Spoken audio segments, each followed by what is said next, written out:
Hello again, my lovelies, and welcome back to reviews from Through the Eyes of Enji, where we're looking at 101 films within 12 months, raising money for We Are With You and the Shropshire Village Players. Now, before we start today's review, there's a quick little update I want to do, and it's a good one, because we've done it. £250 has been raised for Shropshire Village Players and We Are With You. Now, to cut down the length of these videos, I'm going to put the description of what We Are With You and the Village Players are in the description below, just to save a bit of time. But if you still want to donate, you absolutely can. The more money we can get for these two great organisations, the better. I will, over the next week or so, start getting the money split and sent off to both We Are With You and the Shropshire Village Players. So any additional money that we get between now and when I finish going through all the films will be then split at the end and sent out to them as a nice little after package.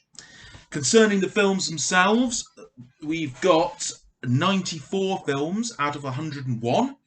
So we still need 7 films. So if you can donate, throw me a few quid and get them binned, then we can get the list of 101 films, the list of which will be in the description below, so you can see what I've got in the jar waiting to be done. The next 2 films I can tell you now will be The 13th Warrior, and that will be followed with The Tommyknockers. So I'm hoping that next week I'll be getting out the review of The 13th Warrior, and then this time next week we'll have Tommyknockers and an update of what's going to be coming up next. But today, courtesy of Martin, we're going back to the 90s and we're looking at Spawn. Spawn was released in 1997 and directed by Mark A.Z. Dippy, and it was written by Alan McElroy, and it was based on the comic book series by Todd McFarlane. The film starred Michael J. White as Al Simmons and Spawn, John Leguizamo as the Violator, Martin Sheen as Jason Wynn, Teresa Randall as Wanda, and Nicole Williamson as Cogliostro. Storyline-wise, an assassin named Al Simmons is double-crossed and murdered by his evil boss Jason Wynn. Al makes a deal with the devil and returns to Earth as Spawn to see his wife once again. In the ensuing battles, Spawn must choose between good and evil. Okay, so the 1997 film version of Spawn is my only knowledge of the character. I've not read any of the comics, I've never seen any of the cartoons, I've only ever seen the film. It's probably worth noting the film came out the same year as Batman and Robin, and is worse than Batman and Robin. And to be honest, I think you can just leave it at that. But we're not going to, are we? So, the history of Spawn as a character is actually a lot more interesting than the film itself.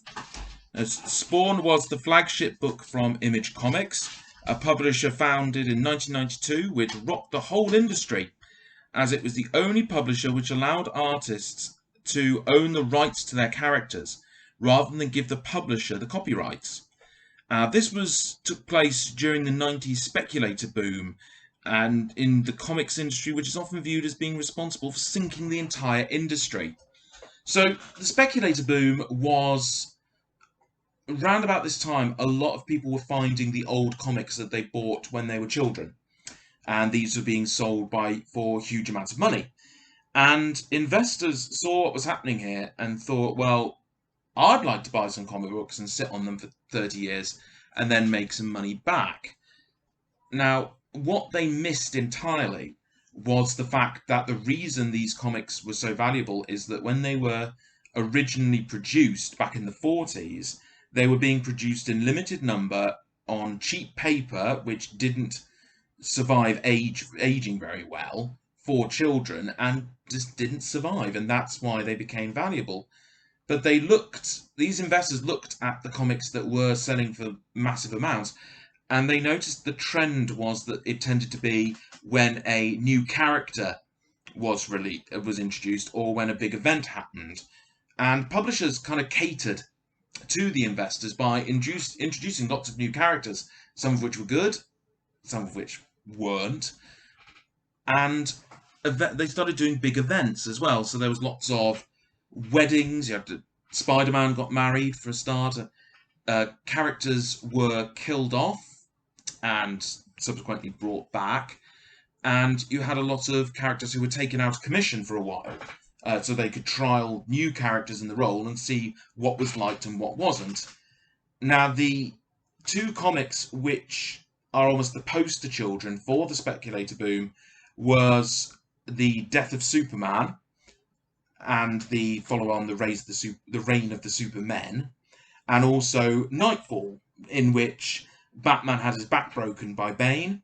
Batman's out of commission for a while, so a replacement comes in, and his character traits that were liked kind of got amalgamated into Batman's character, but eventually, of course, Batman comes back as the whole thing reads off as a reason why you should love Batman and why you should miss having Batman around.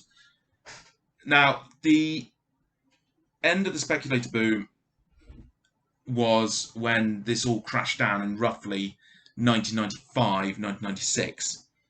And it pretty much crippled the industry. Massive amounts of comic book stores went out of business.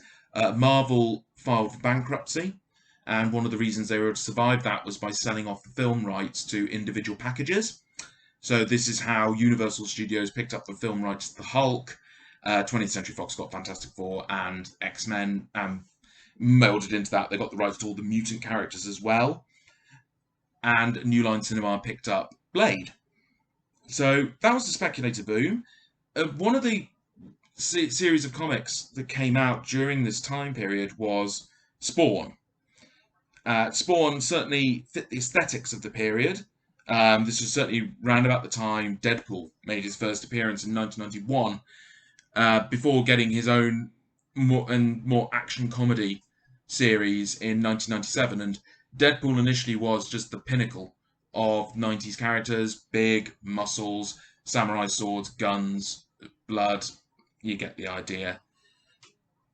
And everything within this era eventually caused the comic industry to go down on its knees until it almost got revived with the 1-2-3 punch of Blade, X-Men, and Spider-Man, which had the unfortunate consequence of, certainly it feels now like the comics are almost a testing ground for what's going to happen in the films. That certainly seems to be the way Marvel seems to be going at the moment. But we are diverting. Let's get back to the corpse we've got on the table today. So let's start by looking at the positives. The film's pretty short, even though it did feel like I was stuck in this film for hours. And the makeup design is really good. Problem is, these makeup designs and practical effects are horrifically let down by some really piss-poor CGI, created, of all people, by ILM, which, remember that we're a couple of years off from the ILM doing the Phantom Menace special effects. And more surprising is the fact that this film came out 4 years after the first Jurassic Park, also designed by Industrial Light and Magic, ILM, and it's just light years behind what was accomplished in that film. And it's not just the character models, the environments, the CG environments they created are really bad as well. And yes, I am referring to the depiction of hell and the hilariously awful devil in this film. Okay, the devil in this film is a sight to behold. The mouth doesn't move. The animation is just awful, absolutely terrible. And this is years after Terminator 2, which was a game changer. And this is just, oh god. If you're gonna watch Spawn, watch the first 20 minutes just so you can see the devil, and you don't need to watch the rest. Just YouTube Spawn the devil, because you have to see it to believe it. Now, we might be able to overlook dodgy visual effects if we have action sequences that make use of the little that we have.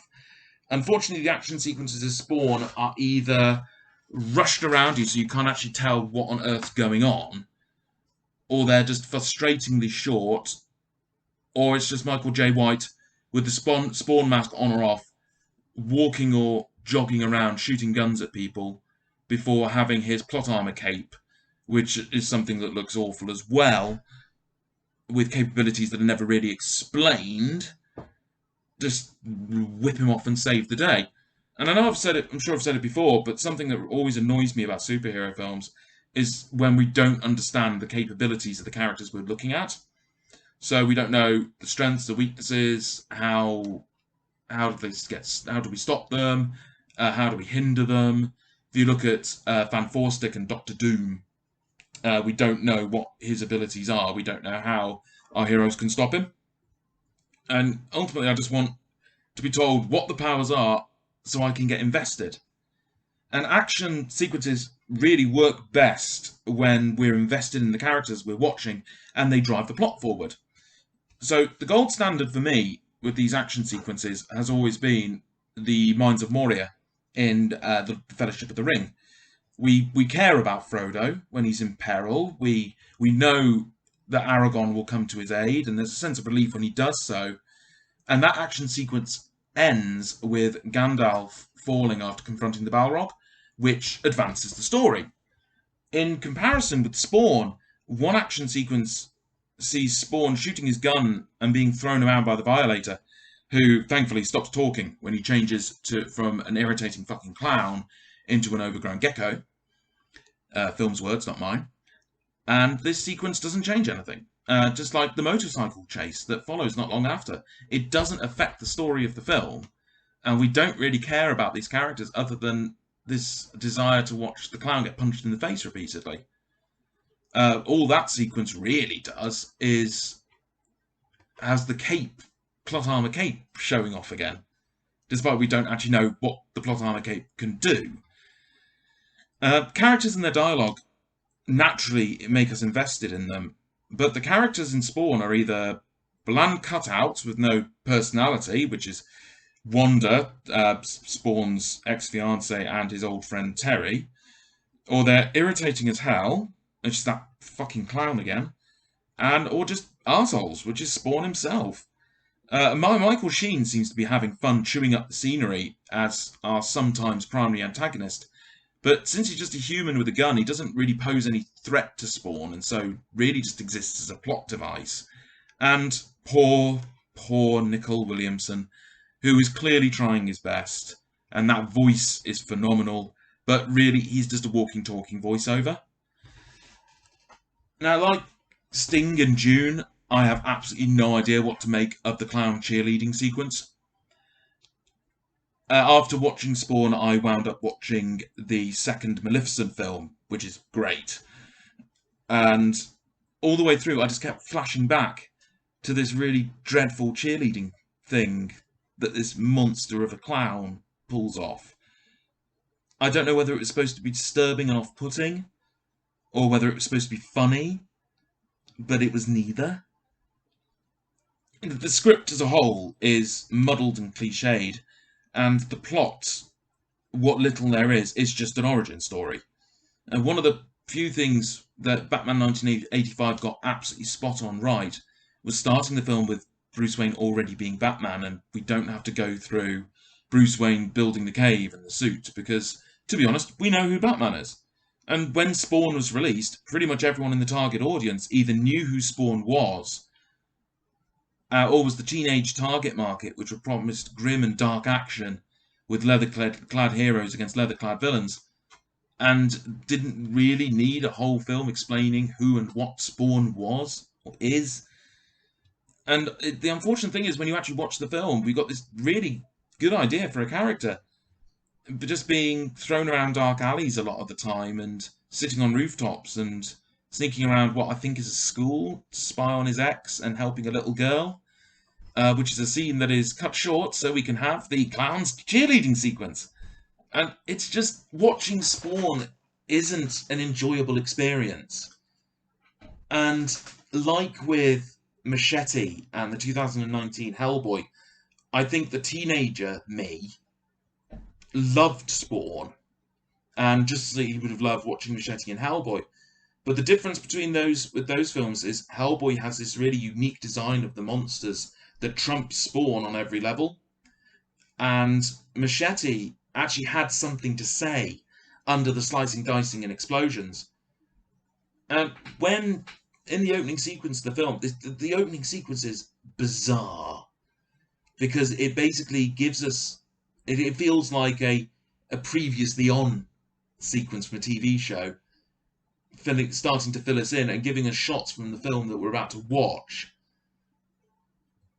And looking at the aesthetic, like this grim gothic aesthetic, it reminded me really strongly of The Crow, which is in a lot of ways is quite a similar film, very dark, with a character coming back from the dead to avenge his death.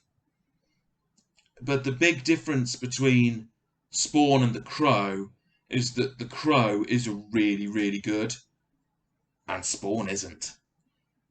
Just, if I don't do ratings, but just don't bother. Just don't watch it. It's not worth it. I wanted to revisit the film because I do remember enjoying it as a teenager, but watching it again, I thought I've spent money watching this, and if I want to scratch a nostalgia itch, I've got better ways to do it than watching Spawn. So, that's Spawn. We'll be back next week with the 13th Warrior, and then we'll cover the Tommyknockers after that. Thank you again for everyone who has donated, for letting us get this far. And if you want to help me complete the list, to give me that other 6 films, check out the list below. While you're doing it, subscribe, like, share it around, drop me a few quid, give me some films, and now we'll start the long process of piling through the rest of them. Thank you very much for watching. See you next time.